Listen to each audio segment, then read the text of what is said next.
Perfectionism is like the easiest way to like crush your creativity. So in this video, we are going to confront our perfectionism head on. By the way, my name is Keisha Bruce. I have been a professional artist for 25 plus years. My work has been in 200 plus international exhibitions, and you may have even seen some of my work in the museums you visited. And I struggle with perfectionism myself. Ironically, perfectionism itself is a defense mechanism against rejection.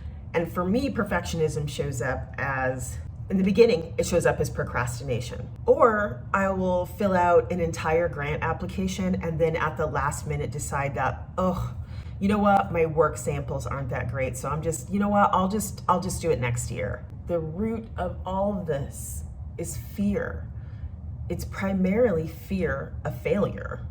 But I think even in a larger sense, it can also just be the fear of being seen, the fear of being deeply witnessed and not accepted and being rejected.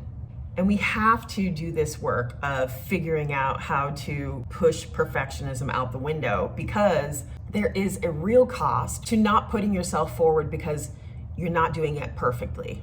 So I have the perfect example for you. Like a million years ago, I wanted to apply for this residency. And then I made the mistake of going to their website and I saw some of the other artists who had done the residency, which then of course just like summoned my inner critic, like, come here, come hither.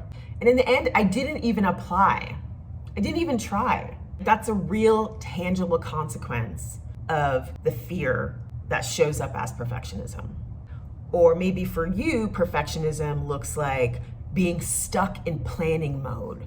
You know, like where you're researching nonstop and you're building the spreadsheet and you got the Notion template and you got the Google Docs, but you never move beyond planning because there's no risk of rejection involved in planning. You get stuck in planning mode, you never apply for the thing, you never do the project, you never reach out to the person.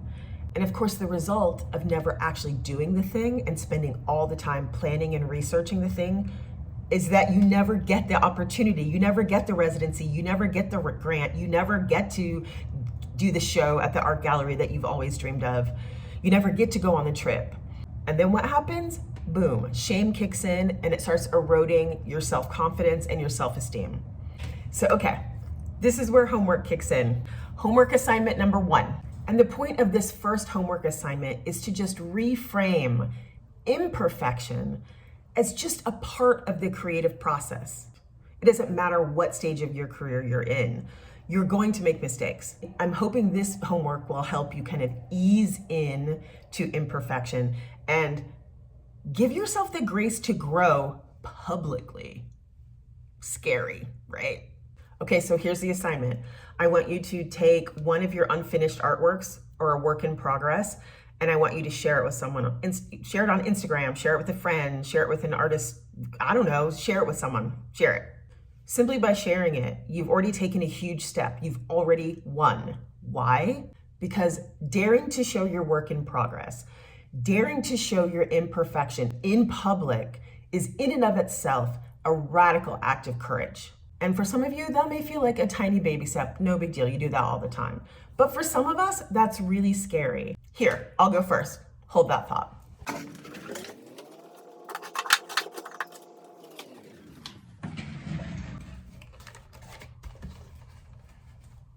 Look, I have another one. Here, I'll share 2.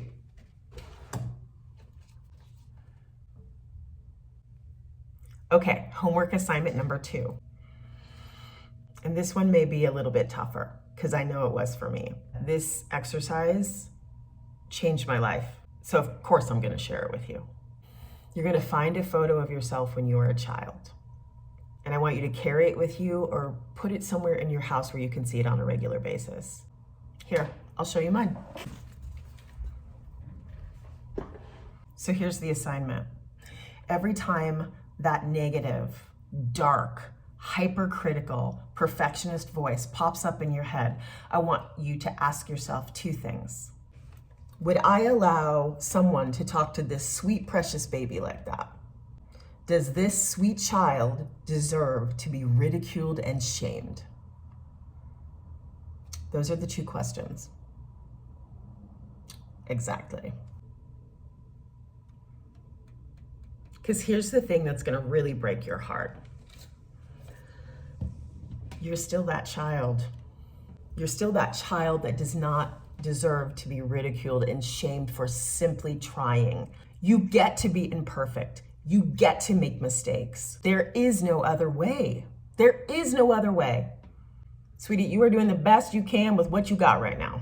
And your value and your worth as an artist and as a human being have nothing to do with being perfect. Sell your art, not your soul.